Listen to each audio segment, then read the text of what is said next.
जय श्री कृष्ण दोस्तों। आनंद नाम है मेरा और आज का टॉपिक है ऋतु आहार विहार। मतलब हम कल का टॉपिक देखे थे ऋतु के बारे में, तो आज देखेंगे हम ऋतु के में कौन सा खा सकते हैं, क्या खा सकते हैं, क्या नहीं, आहार विहार।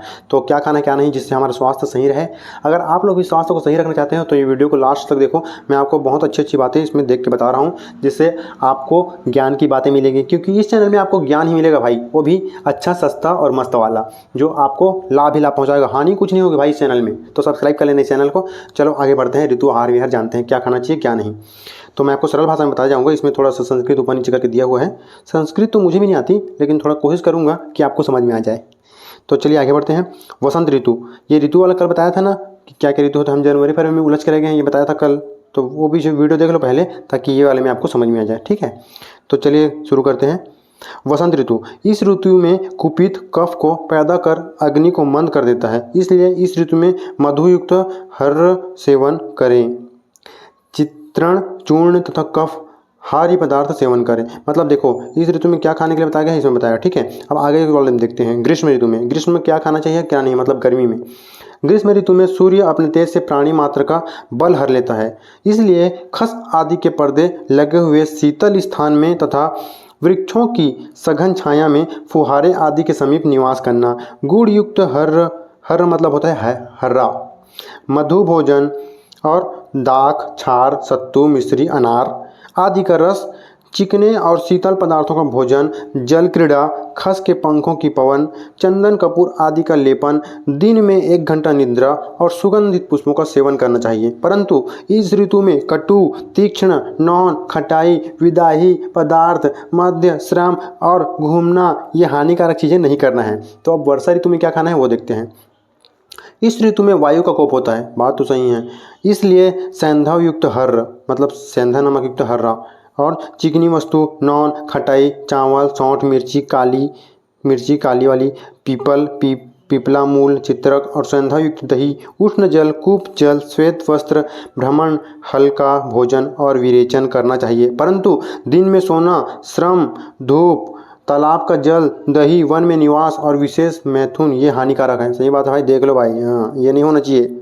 उसके बाद है क्या है, शरद ऋतु। शरद ऋतु में पित्त कुपित हो जाता है, हाँ, तो उसके लिए क्या खाना है क्या नहीं खाना है वो आगे पढ़ते हैं। इसलिए मिश्री युक्त हर्र, मतलब हर्र भाई देखो हर चीज़ में है हर्र, है ना, हर्रा बहरा फैला, हर्रा आंवला, हर्रा बहरा, इसको बोलते हैं त्रिफला। तो हर्रा ये तीनों तगड़ा है भाई। आंवला को तो भाई ज़बरदस्त फल बोलते हैं, 1 नंबर फल है आंवला। तो चलिए आगे बढ़ते हैं।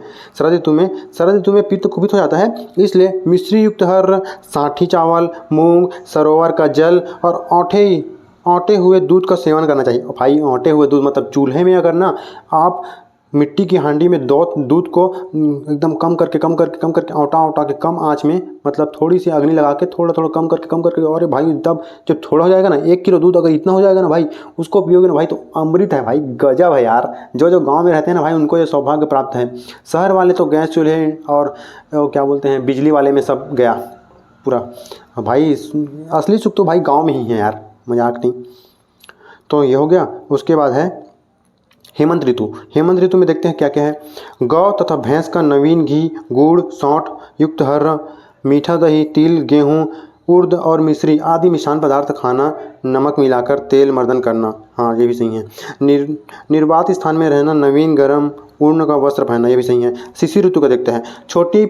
छोटी पीपल युक्त हर्रे, काली मिर्च, अदरक, नवीन घी, सेंधा, नौन, उत्तम गुड़, दही, भोजन तथा आहार विहार पूर्वोक्त लिखित सेवन करें। जो पहला लिखा है उसी को इसमें करना है। ठीक है, उक्त ऋतुचर्या के नियमानुसार व्यवहार करने से ऋतुजन्य व्याधि का भय नहीं रहता। मतलब अगर जो लिखा है उसी प्रकार से आप आहार विहार करोगे तो आपको स्वास्थ्य गजब रहेगा, मतलब तगड़ा रहेगा, मतलब क्या रहेगा, देखो क्या बोल रहे हैं कि आपको कोई प्रकार का रोग का भय नहीं रहेगा, आप स्वस्थ रहोगे, मस्त रहोगे, गजब रहोगे। तो आगे पढ़ते हैं। मनुष्य को चाहिए कि इन नियमों से ऋतु पर्यंत निर्वाह न कर सके तो प्रत्येक ऋतु के अंतिम 7 दिनों तक तो अवश्य ही नियम को पाले। मतलब क्या बोल रहे हैं, देखो भाई, जो 1 महीने तक पूरा जो ऋतु चलती है ना, शरद गर्मी जो चल रही है, अगर आप उसका पूरा महीने भर ना कर सको तो आप लास्ट के महीने के 7 दिन करोगे तो भी भाई गजब लाभ मिलेगा आपको, ये बोल रहा है। मतलब अगर आप बाकी दिन में कुछ भी करो लेकिन लास्ट के 7 दिन ये नियम का पालन करोगे तो भी स्वस्थ रहोगे। ये देखो, इसको बोलते हैं भाई आयुर्वेद, भारतीय संस्कृति शिक्षा। और क्या है आगे, आए दिन से अग्रिम ऋतुचर्या के आहार विहारों की ओर ध्यान देकर बर्ताव करें तो सदैव रोग रहित रहकर ऋतुजन्य व्याधियों के चक्र से विमुक्त रहेंगे। मतलब अगर आप अपने खाने पीने में, सीधे सीधे बोल रहा भाई, अगर आप अपने खाने पीने में ध्यान दोगे तो सीधी सी बात है आप स्वस्थ रहोगे, एक शब्द में। तो इसी तरह के ज्ञान की देखो आज बता दिया, अब कल हम देखेंगे क्या टॉपिक है। कल का टॉपिक है प्रातःकाल। तो कल देखेंगे प्रातःकाल के बारे में आपको क्या क्या अच्छी अच्छी जानकारी मिलती है। तो चलिए आज का टॉपिक यहीं पर बंद करते हैं, ज़्यादा लंबा और बोरिंग नहीं करेंगे।